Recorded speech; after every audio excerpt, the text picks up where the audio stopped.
pencinta sepak bola, kembali lagi di channel MR Football. Di channel ini akan menyediakan berita-berita hangat dari ajang sepak bola Indonesia maupun sepak bola luar negeri.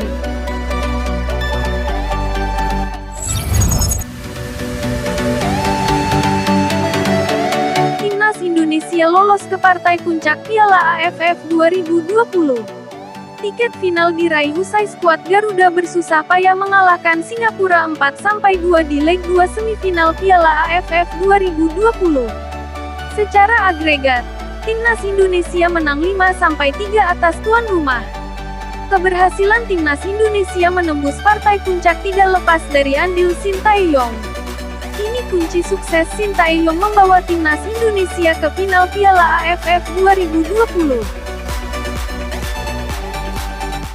5. Gol-gol Timnas Indonesia tak hanya datang dari penyerang. Timnas Indonesia masih merupakan tim tertajam di Piala AFF 2020. Pasukan Sintayong sudah mengemas 18 gol. Terakhir, gawang Singapura yang dibobol Timnas Indonesia pada leg dan 2 semifinal. Gol-gol Timnas Indonesia tidak bertumpu kepada satu sosok karena banyak pemain yang bisa mencatatkan nama mereka di papan skor. Sekadar informasi, top skor Timnas Indonesia di Piala AFF 2020 adalah Irfan Jaya yang telah mencetak 3 gol. Sementara itu, Evan Dimas, Ezra Walian, Pratama Arhan, Rahmat Irianto, dan Witan Sulaiman sudah membuat 2 gol. Lalu, Asnawi Mangku Alam Bahar, Elkan Bagot, Egy Maulana Fikri, dan Ramai Rumatik telah mencetak 1 gol. 4. Fisik pemain Timnas Indonesia lebih kuat. Timnas Indonesia tidak pernah kekurangan pemain berbakat. Akan tetapi, bakat itu kerap tidak didukung dengan fisik yang bagus. Hal itulah yang diperbaiki Sintayong sejak menjabat sebagai pelatih Timnas Indonesia pada tanggal 1 Januari tahun 2020. Hasilnya dapat dilihat di Piala AFF 2020 saat para pemain Timnas Indonesia mampu bermain dengan intensitas tinggi dalam 90 menit. 3. Pemain Timnas Indonesia bermental baja. Selain fisik, mental juga kerap menjadi masalah bagi Timnas Indonesia. Ketika tertinggal, Timnas Indonesia kerap kesulitan untuk bangkit dalam pertandingan. Hal itu pun diperbaiki oleh Sintayong. Mental baja Timnas Indonesia pun terlihat di Piala AFF 2020. Contohnya, Timnas Indonesia mampu membantai Malaysia 4-1 meski tertinggal lebih dulu. Contoh lainnya tersaji di leg 2 semifinal saat Timnas Indonesia, yang unggul lebih dulu, berbalik tertinggal 1-2 pada babak kedua. Meski begitu, Timnas Indonesia mampu bangkit sehingga menang 4-2. 2.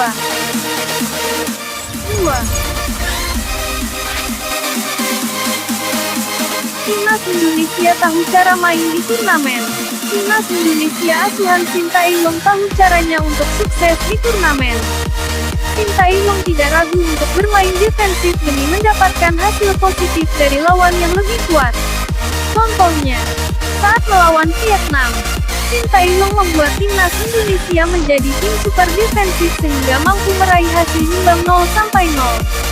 Hal itu mungkin tidak disukai beberapa pihak, tetapi poin lebih penting daripada permainan cantik dalam turnamen seperti Piala AFF.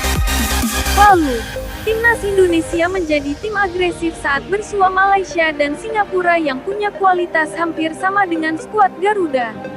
Hasilnya, Timnas Indonesia mampu meraih hasil positif. Kini, Timnas Indonesia pun ada di partai puncak untuk melawan Thailand. Meski sang lawan tampak lebih kuat, Timnas Indonesia mungkin saja bermain ofensif karena dalam final semua hal bisa terjadi. 1.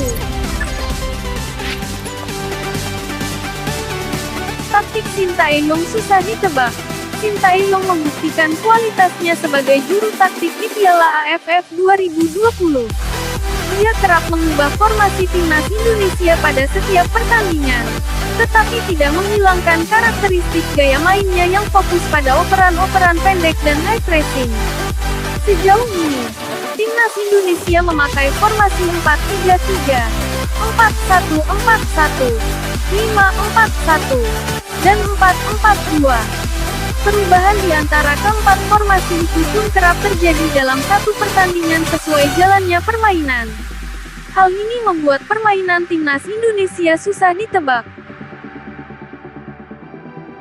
Terima kasih untuk kalian yang sudah nonton sampai akhir dan jangan lupa tekan tombol subscribe dan nyalakan tombol loncengnya agar kalian tidak ketinggalan video-video selanjutnya.